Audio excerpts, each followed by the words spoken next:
السلام عليكم ورحمة الله وبركاته. الحمد لله رب العالمين والصلاة والسلام على نبينا محمد وعلى آله وصحبه أجمعين. সুপ্রিয় দর্শক, স্বাগতম। গ্রিন টিভির চমৎকার আয়োজন আলোর পথ অনুষ্ঠানে নিবেদনে ড্রিম ওয়ে হোল্ডিংস লিমিটেড। সঙ্গে আছি আমি মোহাম্মদ মোস্তফা জামান। কি বিষয় নিয়ে আজকের আলোচনা করব শুনবো? হ্যাঁ, আজকের আলোচনার বিষয় হচ্ছে হজের শিক্ষা।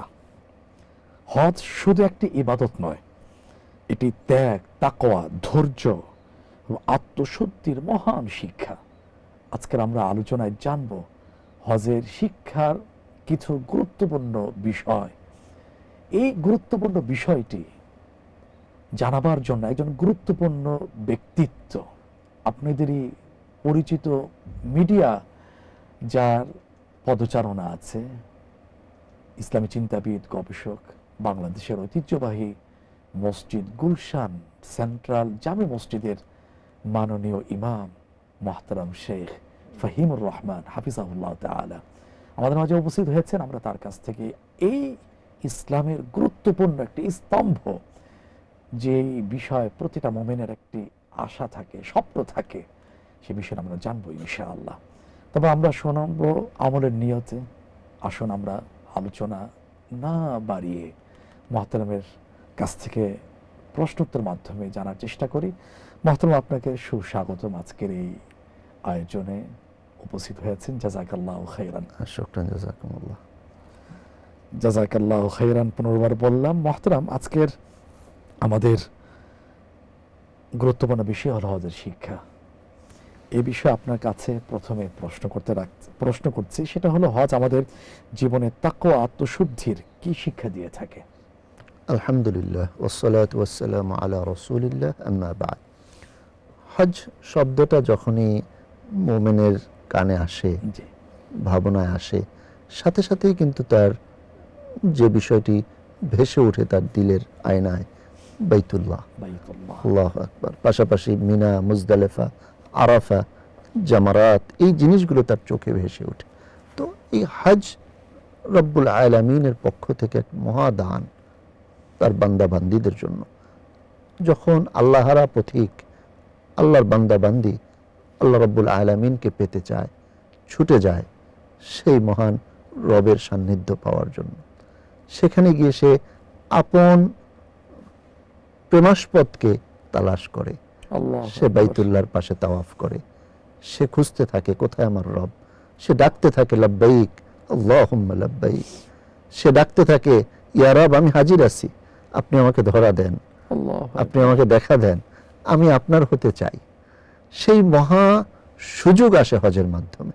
সুতরাং এই হজ একজন আল্লাহর বান্দাকে অবশ্যই তার সেই রবের সাথে সুসম্পর্ক গড়িয়ে দেয়, তার হৃদয়টাকে তাকওয়ায় ভরপুর করে দেয়, তার হৃদয়টা আল্লাহ তাআলার প্রতি আত্মসমর্পণে ভরিয়ে দেয়, পরিশুদ্ধ করে দেয়। আল্লাহু আকবার।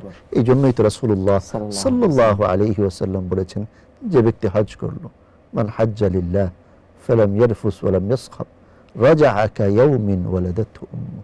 সে এমনভাবে পরিশুদ্ধ হয়, সে যদি হজের নিয়মগুলো ঠিকমতো পরিপালন করে, যেন আজকে সদ্য ভূমিষ্ঠ হয়েছে এই অবস্থায় সে ফিরে আসে। আর হজ্জে মাবরুরের জন্য জান্নাত ছাড়া আর কোনো প্রতিদান নেই। তার যে পরিশুদ্ধতা, একজন পরিশুদ্ধ ব্যক্তি কিন্তু জান্নাতে প্রবেশ করবে, কলুষিত ব্যক্তি জান্নাতে যেতে পারবে না।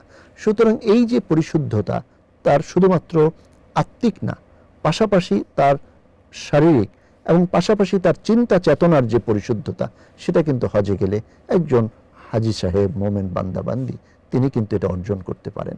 আল্লাহ তাআলার পক্ষ থেকে মহা সুযোগটা যখন তিনি পেয়ে যান, তখন তার ভিতরে যে একটা নূর, যে একটা আলো চলে আসে, আশা করা যায় যে এই আলো তাকে জান্নাত পর্যন্ত পৌঁছে দেবে ইনশাআল্লাহ। আপনি যেভাবে বিষয়টা ব্যক্ত করছিলেন, আমি খুব তন্ময় আপনার কথাগুলো শুনছিলাম, আবেগ তৈরি হয়েছে। যে ঘরের দিকে আমরা নামাজ পড়ি, সেই ঘরকে সামনে রেখে সুবহানাল্লাহ, সুবহানাল্লাহ, মহান নিয়ামত, জি জি, আল্লাহর মাওলার ইশকে ডুবে যাওয়া। জাযাকাল্লাহু খাইরান।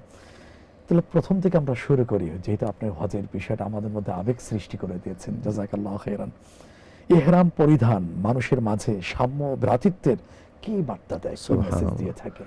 প্রথমত আমরা যদি আমাদের পুরুষ ভাইদের এহরাম দেখি, সাম্য এবং ভ্রাতৃত্বের যে নিদর্শন, সমান সমান সকলেই একই ধরনের পোশাক, দুই প্রস্থ কাপড়, সেলাইবিহীন, স্মরণ করিয়ে দেয় আখিরাতের যাত্রার কথা, স্মরণ করিয়ে দেয় যে তোমার আর কোনো পাথেয় দরকার নেই, তোমার পাথেয় দুইটা পোশাক, আর দিলকে তুমি কিভাবে কতটুকু তাকওয়া দ্বারা ভরপুর করছো, এটাই তোমার পাথেয়।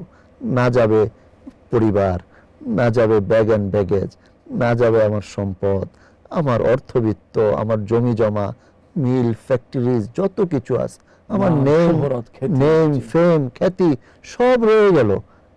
তাকালে বোঝা যাবে না কে বড় কে ছোট, কে দামি কে কম দামি, সব একই পোশাক, এহরামের পোশাক।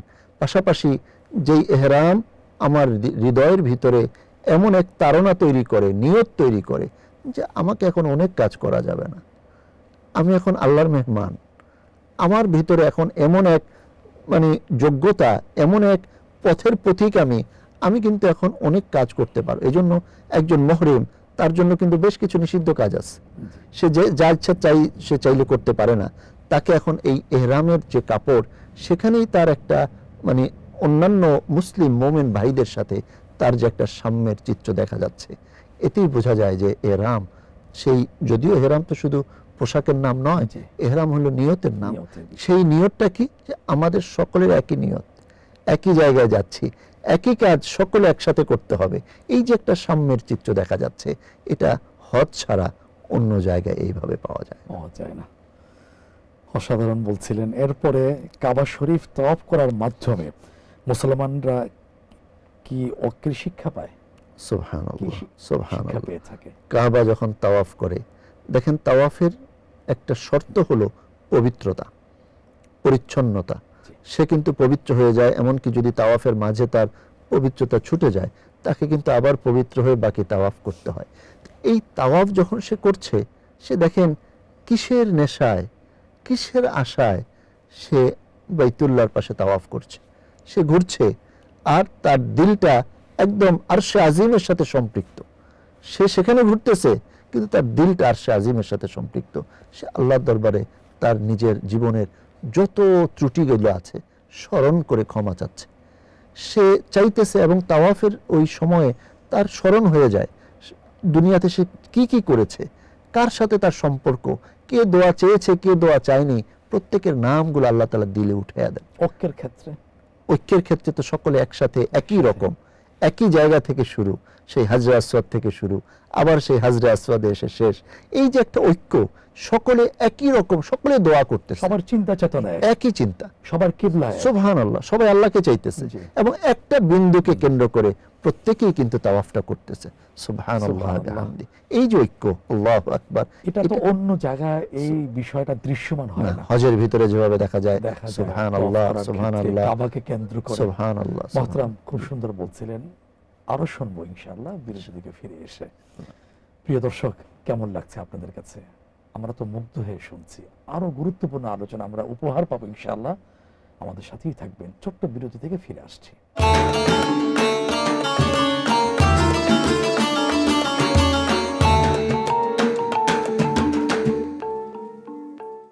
সুপ্রিয় দর্শক, বিরতির পরে আরো একবার স্বাগত জানাচ্ছি আলোর পথ অনুষ্ঠানে। সঙ্গে আছি আমি মোহাম্মদ মুস্তফা জামান। আলোচনার বিষয় হজের শিক্ষা। আলোচনা পেশ করছেন মুহতারাম শেখ ফাহিমুর রহমান হাফিজাহুল্লাহ তাআলা। এবার আমরা এই বিষয়কে সামনে রেখে আরেকটি গুরুত্বপূর্ণ জায়গাকে কেন্দ্র করে প্রশ্ন করছি যে মুহতারাম, আরাফার ময়দান আমাদের আখিরাতের কোন গুরুত্বপূর্ণ বিষয় স্মরণ করিয়ে দেয়? সুবহানাল্লাহ। আরাফার ময়দান স্মরণ করিয়ে দেয় মাহশার, ইয়াউমুল হাশর, ময়দানে হাশর, যেখানে আল্লাহ রাব্বুল আলামিনের দরবারে ধনী গরিব, ছোট বড়, নারী পুরুষ, ধর্ম বর্ণ নির্বিশেষে সবাই একসাথে হয়ে যাবে। কেউ সেখান থেকে পরিত্রাণ পেতে পারবে না যে না আমি একটু লুকিয়ে থাকবো, আমি পালিয়ে যাব, সম্ভব না, সুযোগ নেই। আরাফার ময়দানে যেমনি ভাবে সকল হাজী সাহেবানগণ একসাথে হচ্ছেন, সবাই লাব্বাইক লাব্বাইক বলছেন, সবাই দোয়ায় রত আছেন। খায়রুদ দুআই দুআউ ইয়াউমি আরাফা। আরাফার দিন আল্লাহ রাব্বুল আলামিন যেই পরিমাণ তার বান্দা বান্দীদেরকে জাহান্নাম থেকে মুক্তি দেন, আর কখনো এত মুক্তি দেন না। সুবহানাল্লাহ। সেই আরাফার দিনে সবাই একসাথে হয়েছে একটা ময়দানে, একটা জায়গায় একত্রিত হয়ে সকলের উদ্দেশ্য এক, যে আমরা আল্লাহ রাব্বুল আলামিনের সন্তুষ্টি চাই, আল্লাহ তাআলার কাছে পরিত্রাণ চাই। এই একই চিত্র দেখা যাবে হাসরের দিনে। সবাই তখন তাকিয়ে থাকবে, রব আমার জন্য কি ফয়সালা দিচ্ছেন, নফসি নফসির সময় সবাই আমি কিভাবে পরিত্রাণ পাবো। আরাফার ময়দানের সাথে একটা মানে একদম দৃশ্যমান একটা চিত্র বা একটা সাদৃশ্য দেখা যায়, যেটা ইনশাআল্লাহ ইয়াউমুল হাসরে হবে আশা করা যায়। আল্লাহ তাআলা আমাদেরকে সেই পাথর সংগ্রহ করার তৌফিক দান করুন।